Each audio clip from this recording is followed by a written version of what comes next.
Welcome to Happiness Adventure. On this channel, each week we share a conversation about cultivating real joy in your life.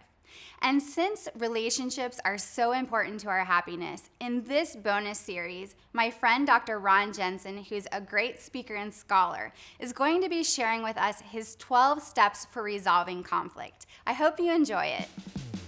Welcome to Happiness Adventure. I'm Lisa, and together we'll explore ways to cultivate real joy in our lives.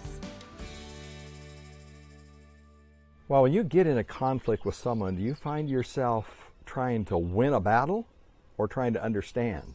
Well, if you're like most of us, you're trying to win a battle. I have to fight that all the time, especially with my wife of 47 years. I tend to want to win. That's so unhealthy.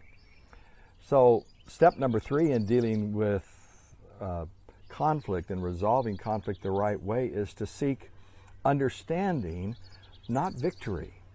The real victory is when we understand one another and we can respond to one another the right way. And as this young couple are looking at one another and talking to one another, they're seeking to understand, not just be victorious. And to do that, you need to learn to listen. That means you need to concentrate on what a person's saying, but particularly try to understand at a deep level.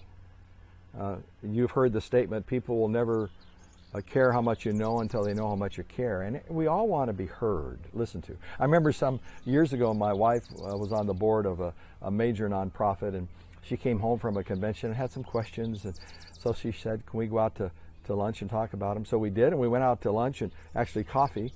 And she started asking me questions, and as America's life coach, I started to answer the questions. That's what I do. And she leaned over and patted me on the hand and said, honey, don't answer my questions. And I thought, well, honey, why in the world are you asking me questions if you don't want me to answer them? I didn't say anything, but I know what she was saying. She was saying, I don't want you to try to fix me. Never a good idea, by the way, with people. Instead, I want you to listen to what I'm thinking. I just want to process out loud, and I want your love. I don't want your counsel right now. So for the next hour and a half, I listened. I made no declarative statements. I did ask some clarifying questions to her, but I made no no statements of fact, though I wanted to. And when we got done, she leaned forward and tapped me on the hand and said, honey, thank you so much. She said, this is the best discussion we've ever had. And then she gave me a big kiss, and I thought, discussion? Did we have a discussion? But I understood the point. She wanted to be heard. She didn't need feedback at that point. She didn't want to be fixed. She just wanted to think out loud and be understood. Well, that's why we listen. And most conflict is really not about the stated issue. It's about how people are feeling.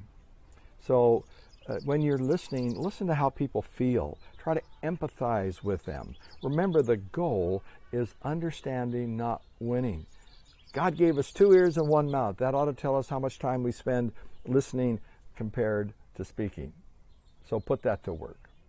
We just heard from Dr. Jenson about step 3 in his 12 steps for resolving conflict, and that's seek understanding, not victory. If you're like me, this is a really tough one for you.